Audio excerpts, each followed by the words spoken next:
días, nosotros somos el grupo de Alexia Gasso, Martina Merino y Sara Ponce. Hoy vamos a presentar acerca de por qué la investigación es importante en la psicología clínica. Primero hay que entender qué es la investigación. La investigación es intentar descubrir o conocer alguna cosa examinando atentamente cualquier indicio o realizando las diligencias para averiguar o aclarar un hecho. Ahora, ¿por qué es importante la investigación en la psicología?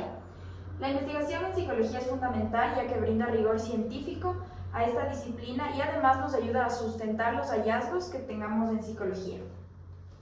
Por otro lado, vamos a presentar ciertos puntos claves por los que la investigación nos ayuda mucho en esta práctica. Primero, para integrar mejores resultados dentro de la práctica basados en evidencia. Esto quiere decir que todas nuestras intervenciones como psicólogos clínicos u organizacionales pueden ser probadas por la evidencia y podemos asegurarnos de que nuestra intervención sea la más óptima posible.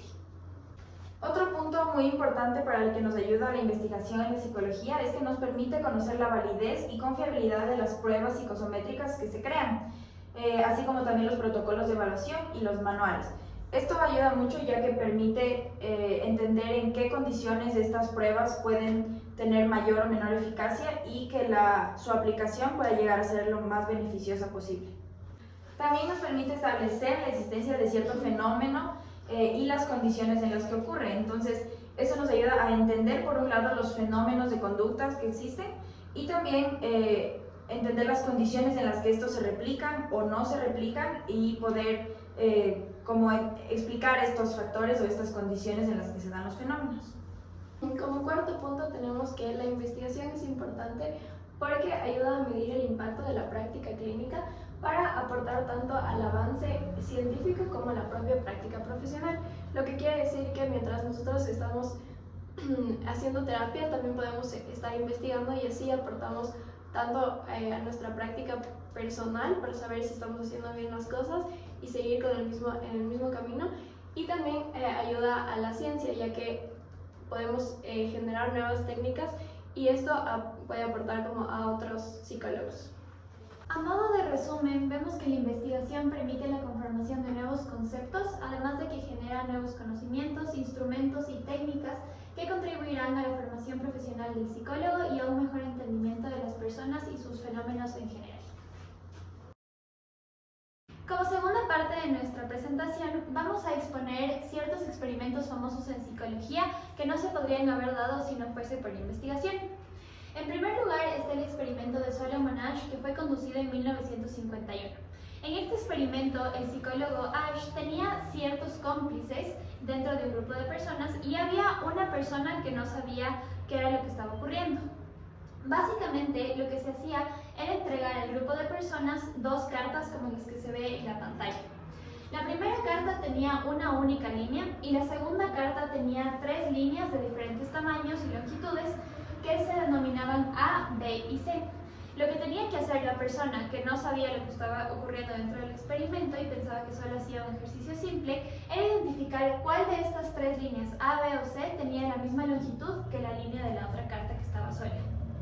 Lo que se vio en este experimento era que los cómplices de Asch hacían un error a propósito con el fin de hacer que la otra persona se vea influida por su toma de decisiones. Esta otra persona lo que hacía era cometer un error conscientemente solo para pertenecer al grupo y sucumbía ante la presión social. Este experimento evidencia la importancia que tiene la opinión del resto sobre nuestras decisiones y también puede ser un punto clave para nosotros analizar la conducta de ciertas personas y ver el motivo por el que toman las decisiones que toman. El siguiente experimento es el experimento de Stanley Milgram, que fue realizado en 1961. En este experimento se buscaba estudiar la obediencia de las personas hacia la autoridad. Entonces, este experimento consistía en lo siguiente.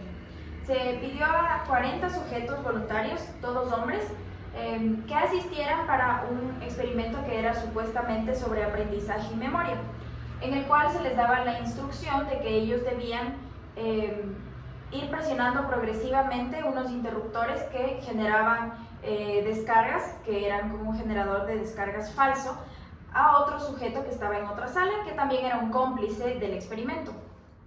Todo esto mientras tenían al lado a un investigador que estaba vestido con una bata blanca que les decía que cada que el sujeto cometiera un error ellos deberían presionar los interruptores y que no se preocupen, que toda la responsabilidad caía en él, y los iba alentando a que sigan presionando los botones.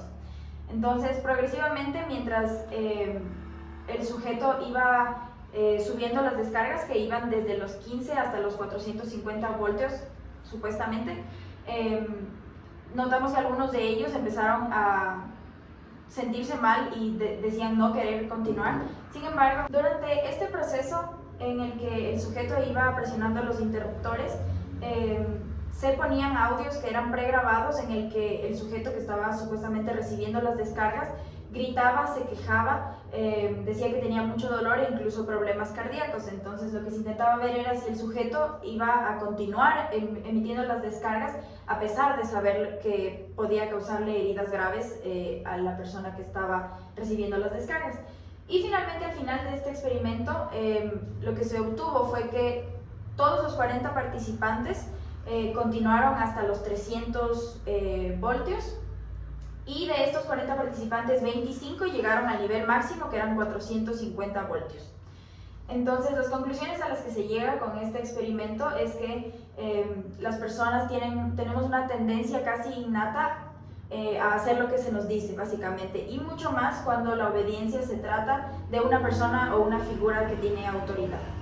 Y como tercer ejemplo tenemos el experimento de Rosenhan, que se hizo entre 1969 a 1972. En este experimento lo que se quería comprobar eran las falencias que tenían los hospitales psiquiátricos de Estados Unidos, y que estos hacían que los pacientes terminen peor de lo que habían entrado. Lo que hizo este investigador fue reunir a varios voluntarios para que se internen en diferentes clínicas psiquiátricas, diciendo que tenían algunos síntomas de psicosis, como por ejemplo alucinaciones, etc.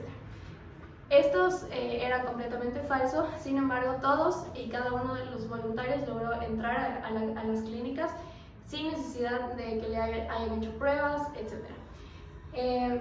Además tuvieron un tratamiento, y lo curioso es que como había diferentes voluntarios, tuvieron diferentes diagnósticos en cada clínica, lo cual comprueba que había una falencia muy grande en estas clínicas psiquiátricas. Este experimento logró aportar a la psicología documentando la escasez de validez de diagnósticos psiquiátricos, y también criticando el escaso contacto que existe entre los pacientes y el personal psiquiátrico, ya que casi no se veían entre ellos, por lo que no pudieron nunca comprobar si es que tenían o no tenían la enfermedad mental que ellos decían. Esto ha ayudado mucho a la psicología y sobre todo a los hospitales psiquiátricos para también desinstitucionalizar a las enfermedades psiquiátricas.